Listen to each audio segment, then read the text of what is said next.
يلا بقى حبايبي، تعالى اقول لكم ازاي عملت كيكه الموز الرهيبه دي. كيكه حلوه جدا جدا وهتعجبك وتنور رضاكي باذن الله. يلا نقطعها بقى كده ونشوف شكلها من جوه. تعالي كده اقطعها لك واوريكي هي قد ايه. بسم الله ما شاء الله عليها، ناجحه وجميله جدا، وهوريكي ازاي تعملي كيك بطريقه ناجحه جدا وبطريقه جميله ما شاء الله. شايفين يا جماعه؟ شايفين الكيكه؟ احكموا انتوا بقى.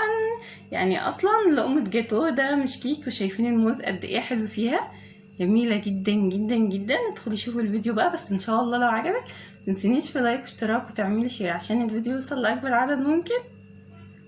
بسم الله الرحمن الرحيم، والصلاه والسلام على اشرف المرسلين. ازيكم يا حبايبي؟ عاملين ايه النهارده بقى؟ ان شاء الله هنعمل مع بعض كيكه لذيذه خالص وطعم جميل باذن الله، شكل مختلف وهتعجبك وتنور رضاكي باذن الله. نقول بسم الله ونشوف مقاديرنا. عندي هنا 2 بيضه، كمان هنستعمل فيها 2 بيضه بس، مش هتضطري ان انت تحطي بيض كتير. عندي 2 بيضه عليهم ربع معلقه من الفانيليا. لو هتستعملي فانيليا اكياس هتحطي كيسين لكل بيضه كيس، لو هتستعملي فانيليا سايله ربع معلقه برضك، ما تكتريش. وعليهم رشه من الملح، يبقى 2 بيضه عليهم فانيليا وعليهم رشه من الملح. كوبايه الا ربع حليب، كوبايه الا ربع زيت. عندي كوبايه سكر، وتقدري تزوديها لكوبايه وربع لو انت بتحبيها مسكره قوي. استعمل كمان موز. عندي 2.5 كوباية من الدقيق، المعيار اللي هتعايري بيه هو هيكون نفس المعيار اللي هتعايري بالدقيق. عندي معلقه من الكاكاو، هاخد كمان معلقه من الخل، يبقى معلقه خل، معلقه كاكاو، معلقه خل، كوبايه سكر، كوبايه الا ربع زيت، كوبايه الا ربع حليب، 2 بيضه وعليهم فانيليا وملح، موز، 2.5 كوباية من الدقيق، وعندنا كيس من البيكنج باودر كامل. دلوقتي كده هنقول بسم الله. انا هجيب الكبه بتاعتي دي هشتغل فيها، انتي ممكن تضربيها في الخلاط، تضربيها على ايديكي المتاح. هحط البيض وكمان الحليب والسكر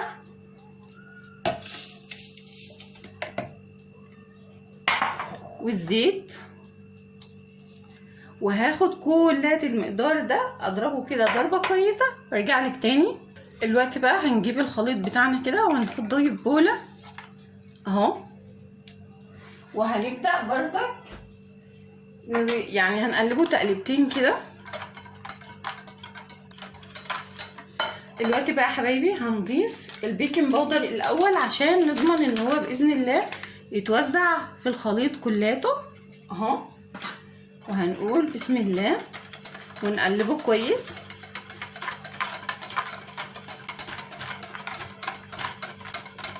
وكمان هنبدأ نضيف الدقيق بتاعنا. انا بستعمل دقيق جميع الاغراض، تقدري تستعملي دقيق كيكات لو متاح عندك، بس طبعا هتنخليه، لو هتنخليه مرة واثنين وثلاثة هيكون افضل. هنقلب بقى كويس. والدقيق بتاعنا دايما نضيفه شويه بشويه، ما تضيفيش الدقيق بتاعك كله مره واحده. في دقيق بيمتص السوائل بسرعه، وفي دقيق لا.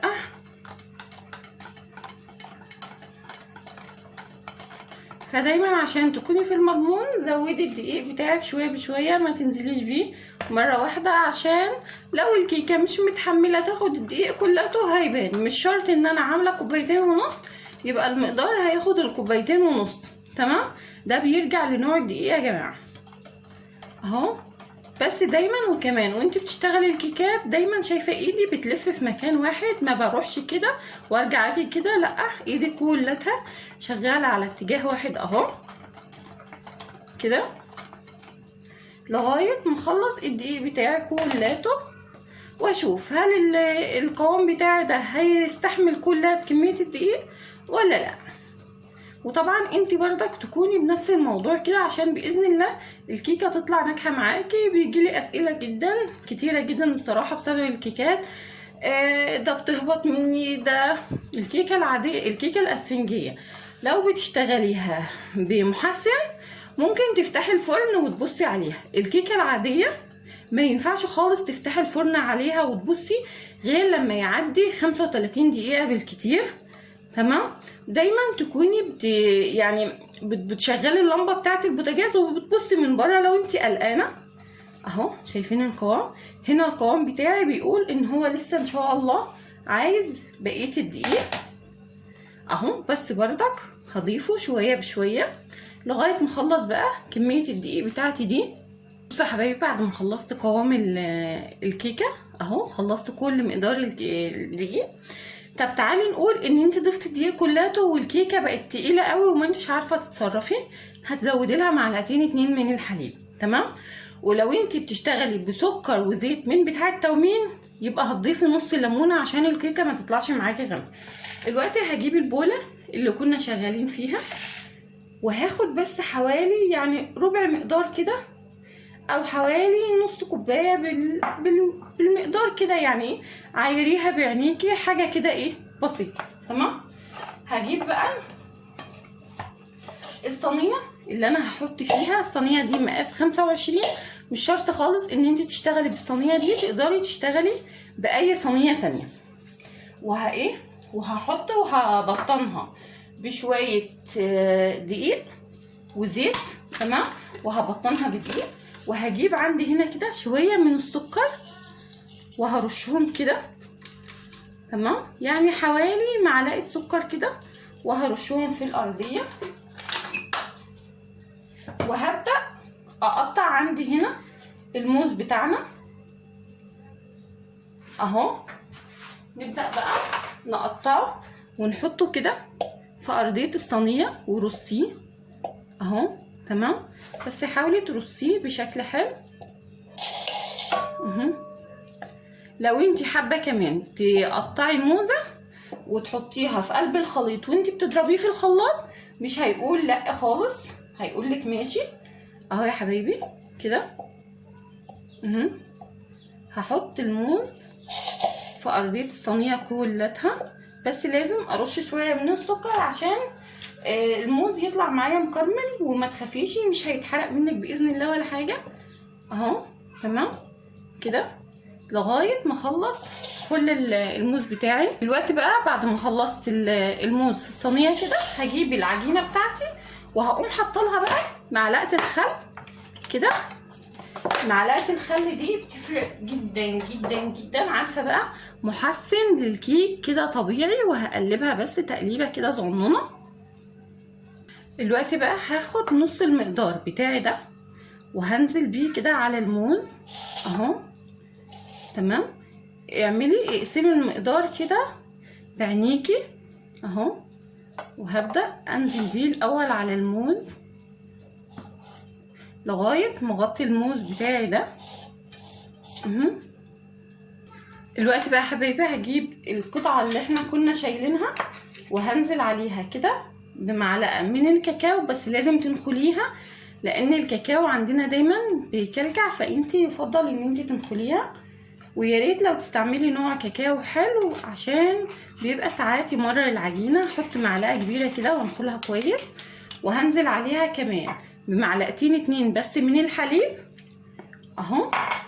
وهحط لهم كمان معلقه صغيره من الخل، وهضرب ده كلاته كده ضربه كويسه. الوقت بقى حبايبي بعد ما خلصتها هبدا انزل بيها كده بنص بالعجينه اللي احنا كنا عاملينها. خليها في النص كده. تمام اهو، وزعيها في النص. لو احنا ما حطيناش بقى معلقتين الحليب هتلاقي العجينه معاكي تخينه جدا، مش هتنزل معاكي بسهوله. وهبدا بقى افردها واوزعها. بعد ما فردتها كده هبدا انزل بردك ببقيه الخليط بتاعنا اهو، نغطي بيه بقى كل الكيكه البني دي. تمام؟ الفكره حلوه جدا يا جماعه، هي بتاخد بس شغل شويه، بس بصراحه بتخلي منظر قطعه الكيكه حلوه جدا لما بتيجي تقطعيها. باذن الله هوريها لك ان شاء الله اهو يا جماعه كده. هنغطي بقى كل المقدار بتاعنا ده وهننزل بيه. ولو بردك بتشتغلي في صينيه عاديه بردك هتعملي نفس الخطوات، مفيش اي مشكله. الوقت بقى حبايبي بعد ما غطيت الكيكه بتاعتي كلها، الكيكه دي بقى هتدخل على درجه حراره 180. الفرن شغال من تحت بس يا جماعه. هتقعد لها حوالي 35-40 دقيقه بالكتير ان شاء الله.